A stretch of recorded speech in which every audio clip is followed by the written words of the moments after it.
James C.Scott is a political scientist and anthropologist. He is comparative scholar of agrarian and non-state societies, subaltern politics, and anarchism. His primary research has centered on peasants of Southeast Asia and the strategies of resistance to various forms of domination. Scott is Sterling Professor of Political Science at Yale University, where he has directed the program in agrarian studies since 1991. Scott received his bachelor's degree from Williams College and his MA and PhD in political science from Yale. He taught at the University of Wisconsin-Madison until 1976 and has remained at Yale for the duration of his career. He lives in Durham, Connecticut, where he raises sheep. Early life and career. Scott was born in Mount Holly, New Jersey in 1936.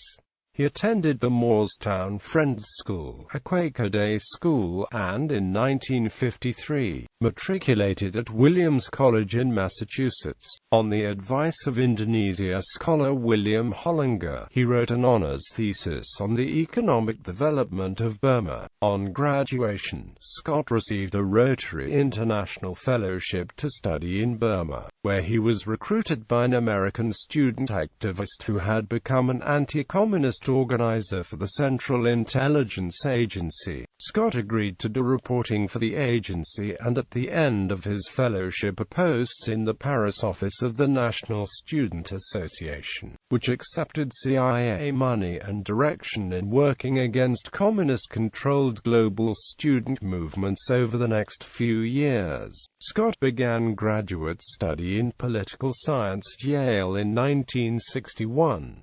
His dissertation on political ideology in Malaysia, which was supervised by Robert E. Lane, analyzed interviews with Malaysian civil servants. In 1967, he took a position as an assistant professor in political science at the University of Wisconsin-Madison. As a Southeast Asianist teaching during the Vietnam War, he offered popular courses on the war and peasant revolutions. In 1976, having earned tenure at Madison, Scott returned to Yale and settled on a farm in Durham, Connecticut with his wife. They started with a small farm, then purchased a larger one nearby in the early 1980s and began raising sheep for the wool. Scott's first books were based on archival research, and he is unusual for conducting his primary ethnographic fieldwork only after receiving tenure. To research his third book, Weapons of the Weak, Scott spent 14 months in a village in Kedah, Malaysia between 1978 and 1980.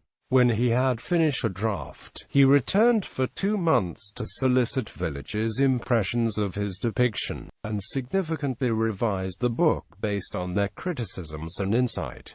Research topics. James Scott's work focuses on the ways that subaltern people resist domination. His original interest was in peasants in the Kedah state of Malaysia. During the Vietnam War, he took an interest in Vietnam, and he wrote The Moral Economy of the Peasant, Subsistence and Rebellion in Southeast Asia about the ways peasant peoples resisted authority. His main argument was that peasants prefer the patron-client relations of the moral economy, in which wealthier peasants protect weaker ones. When these traditional forms of solidarity break down due to the introduction of market forces, rebellion is likely. Samuel Popkin, in his book The Rational Peasant, tried to refute this argument, showing that peasants are also rational actors who prefer free markets to exploitation by local elites. Scott and Popkin thus represent two radically different positions in the formalist versus substantivist debate in political anthropology. In Weapons of the Weak, Everyday Forms of Peasant Resistance, Scott expanded his theories to peasants peasants in other parts of the world, and in Domination and the Arts of Resistance, Hidden Transcripts, he argued that all subordinate groups resist in ways similar to peasants. His first 3 books, as detailed above, have been summarized humorously with the descriptions: peasants in Malaysia, peasants everywhere, everyone everywhere. Scott's theories are often contrasted with Gramscian ideas about hegemony. Against Gramsci, Scott argues that the everyday resistance of subalterns shows that they have not consented to dominance. In Domination and the Arts of Resistance, Scott uses the term public transcript to describe the open, public interactions between dominators and oppressed, and the term hidden transcript for the critique of power that goes on off-stage, which powerholders do not see or hear. Different systems of domination, including political, economic, cultural, or religious, have aspects that are not heard that go along with the public dimensions. In order to study the systems of domination, careful attention is paid to what lies beneath the surface of evident public behavior. In public, those that are oppressed accept the domination, but they always question the domination off-stage. On the event of a publicization of this hidden transcript, oppressed classes openly assume the speech, and become conscious of its common status. Scott's monograph Seeing Like a State, How Certain Schemes to Improve the Human Condition Have Failed, took him more into the realm of political science.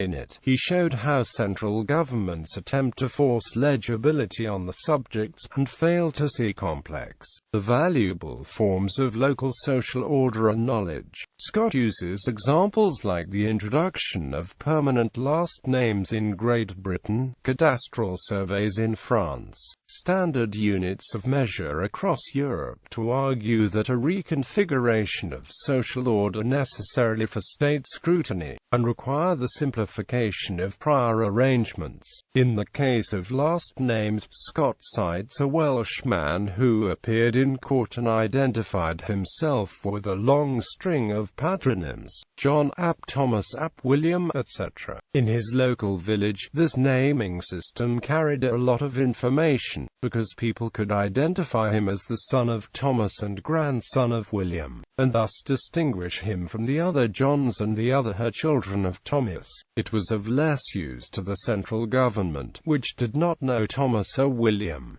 The court demanded that John take a permanent last name. This helped the central government keep track of its subjects, but it lost local information. Scott argues that in order for schemes to improve the human condition to succeed, they must take into account local conditions, and that the high modernist ideologies of the 20th century have prevented this. He highlights collective farms in the Soviet Union, the building of Brasilia, and Prussian forestry techniques as examples of failed schemes. In The Art of Not Being Governed, An Anarchist History of Upland Southeast Asia, Scott wrote, "All identities, without exception, have been socially constructed: the Han, the Burman, the American, the Danish, all of them.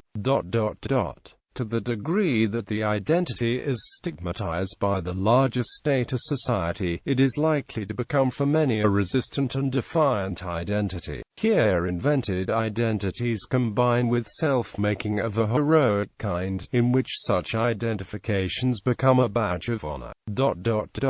In 2 Cheers for Anarchism, 6 Easy Pieces on Autonomy, Dignity, a Meaningful Work and Play from 2012, Scott says that, lacking a comprehensive anarchist worldview and philosophy, and in any case wary of nomothetic ways of seeing, I am making a case for a sort of anarchist squint. What I aim to show is that if you put on anarchist glasses and look at the history of popular movements, revolutions, ordinary politics, and the state from that angle, certain insights will appear that are obscured from almost any other angle. It will also become apparent that anarchist principles are active in the aspirations and political action of people who have never heard of anarchism or anarchist philosophy. Awards and fellowships. Scott is a Fellow of the American Academy of Arts and Sciences and has been awarded resident fellowships at the Center for Advanced Study in the Behavioral Sciences, the Institute for Advanced Study, and the Science, Technology and Society program at MIT.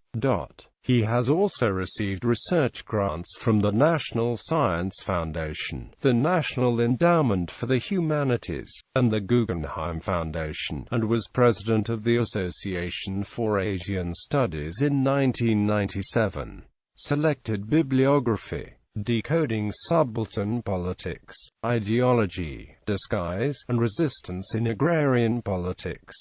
Routledge, 2012. ISBN 9780415539753.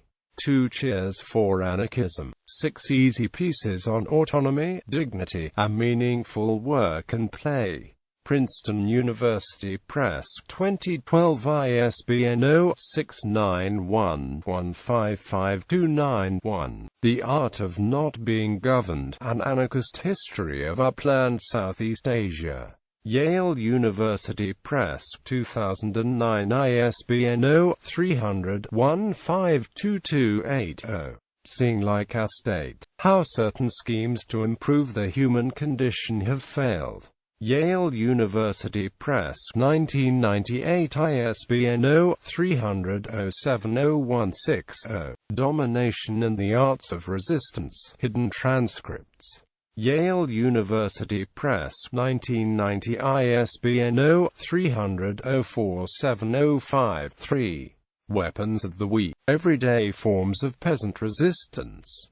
Yale University Press, 1985. ISBN 0-300-03336-2. The Moral Economy of the Peasant, Rebellion and Subsistence in Southeast Asia. Yale University Press, 1979. ISBN 0-300-01862-2.